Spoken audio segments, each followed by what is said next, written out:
Nimekuwa nafanya hesabu hapa ikiwa nimeketi hapa. Staff yetu ya county tuko around 3,600 people. Staff. Kuanzia kwa governor all the way about 3,600. The entire population of Nzoia is projected. Kwa sasa we about 1.2 million. So ukichukua 3,600 divided by 1.2 million times 100, napata percentage gani? Wala abamu kwa na calculator.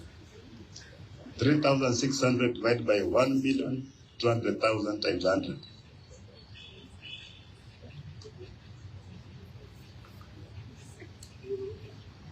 Nafata nini? Watu wa finance unajua kuhesabu pesa pekee yake. 0.36. 0.3%. 0.3%. Nyinyi ni 0.3% of the population of Tanzania.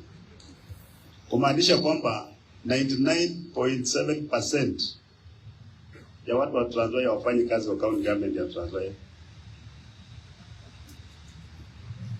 0.3% ni nyinyi. Is a very, very privileged position that you hold. Extremely privileged. And never at any one time imagine that because you are just among the 0.3%, therefore you are superior, you are more important, you know, to the others. These are positions of service. You've missed that point completely. They are positions of service. So when you are in government and you appear that you're more disgruntled even than those who are out there, then there's something missing. So wakati tunakuja hapa na tunaomba pia vijue kwamba as public officials of the service for people, we are public servants, we are civil servants. Civil servants. Civility is key. And servant is about service. But one, that's key. So when you're out there, something is happening in your department, you are celebrating. Kwa sababu nafikiri Natembea ndio atauliza maswali. You have got no idea what you are doing in government. Because kuanzia kwa governor, all the way that person who cleans our offices, we are all servants for the people of Nzoia.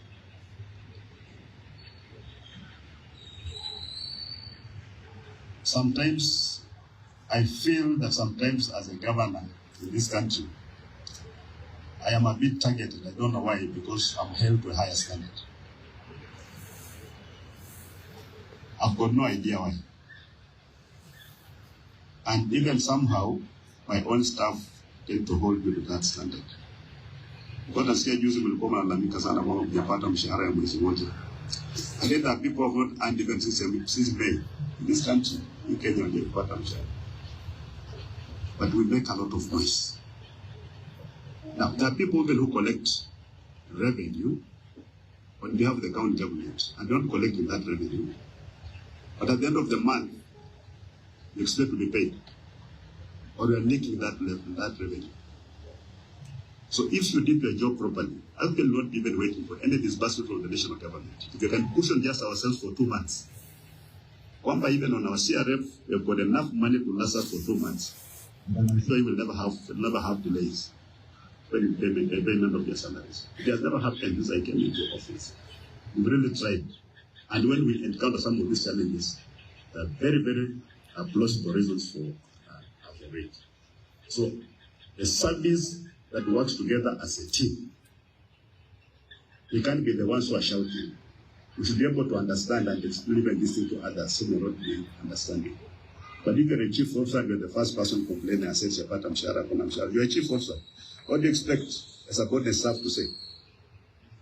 Kama ndo lalamika kwanza kabisa unalalamika. You know that in this country, the county governments, after I get a county accounts committee, even the governor himself is a ghost worker. Wakati wanaangalia unapata governor ni ghost worker. So good people, ukienda nyumbani leo, if the same you're going to remember, just know that you are among the privileged 0.3% of the population of Nzoia that hold this position of privilege for purpose of serving the people. Don't get entitled. It's not your right at all. The Mungu tu amekupick. Like King David was the most unlikely king. The most unlikely. But God picked him and exalted him. Akamweka mahali penye imewekwa mahali. Lakini wewe ukiambiwa Goliath ndio hii umepewa shilingi, wewe unatupa shilingi na kulalamika kwamba shilingi haiwezi kuokoa.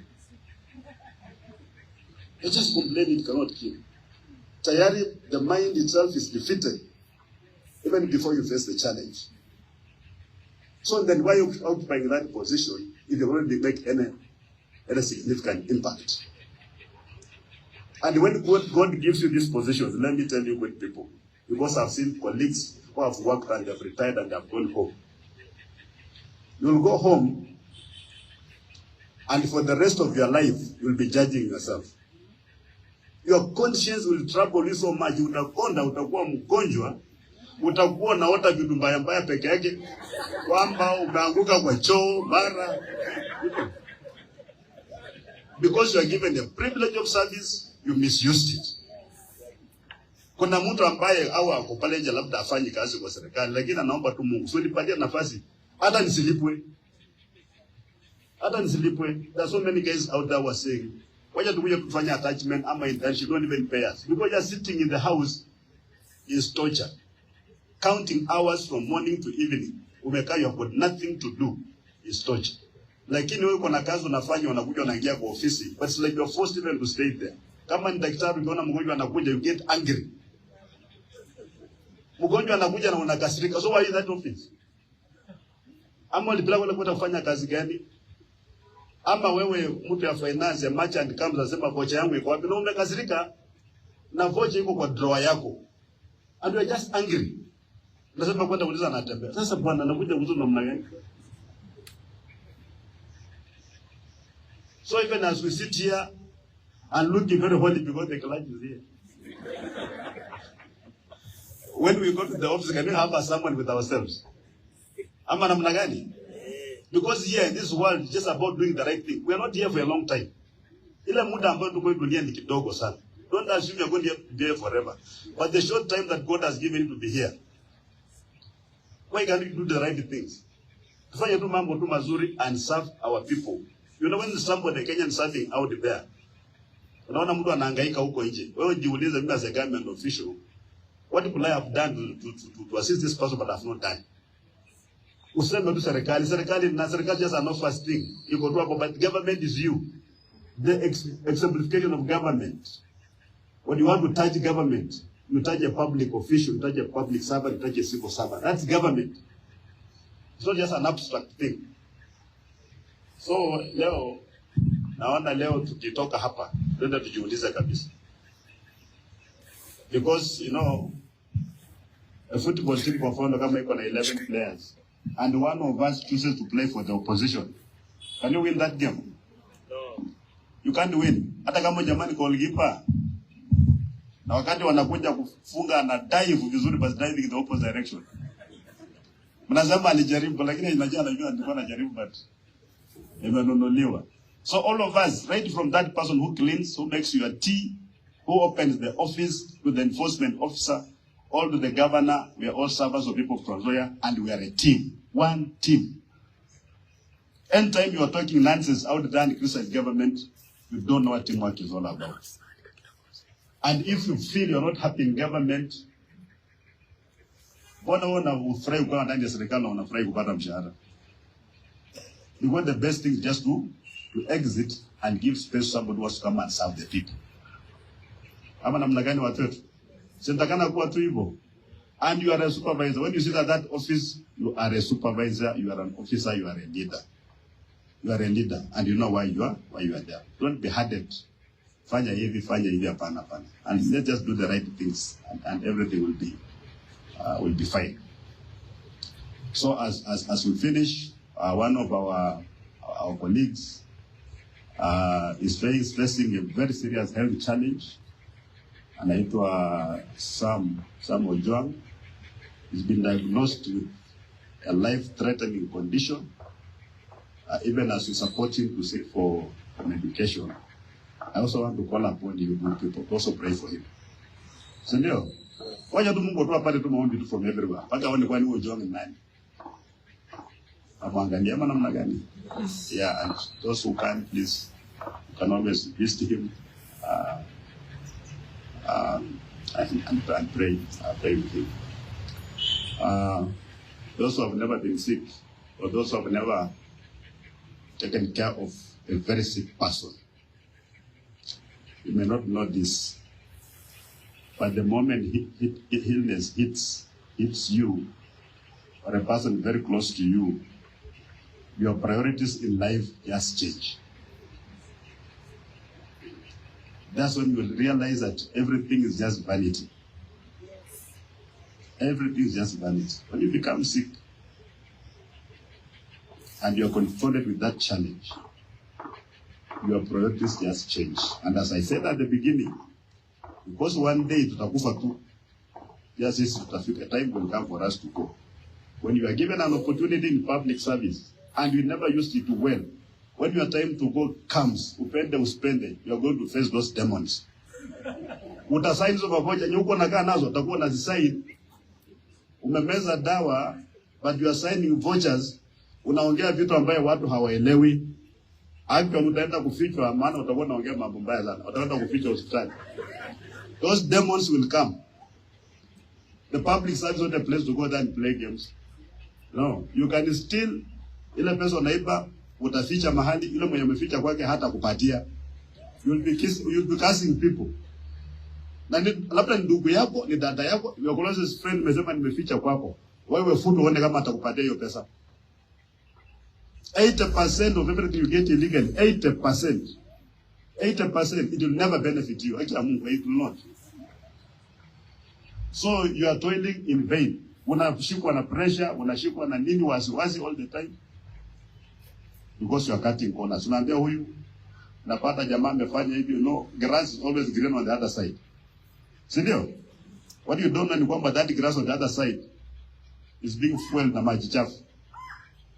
You don't want to go and stay there. So let's just be servants, as the intentions were by our founding fathers. Civil servant, mfanyakazi mwenye heshima, mwenye anaheshimu wala ambayo anahudumia, and God will just bless you. Sindio? Last time we were here, I think tulikuwa na the Vicar General. We had agreed that we form a small team of people to organize some of these events that once in a while, maybe once in a month, we just gather together and thank God for the many things that He has done for us. And then come that group maybe council sector was not done. You can have that team to organize. We have got, when we move down to the other floors, it is almost ready. We have got so many halls there. Can we convert to one?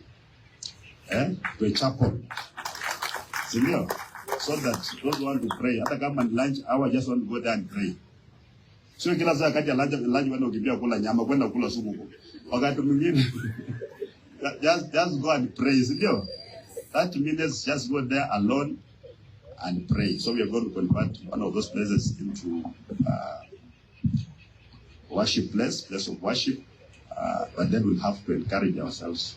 Starting with the cabinet, we'll be having those prayer sessions. Otherwise, ningependa kuwashukuru sana wale wote ambao mlipata wakati kukuja, members of staff, plus our friends, and the team from Bungoma. Kwa unataka kuniona? And the students from Bungoma, I think I see you. Before I go to Halwenge.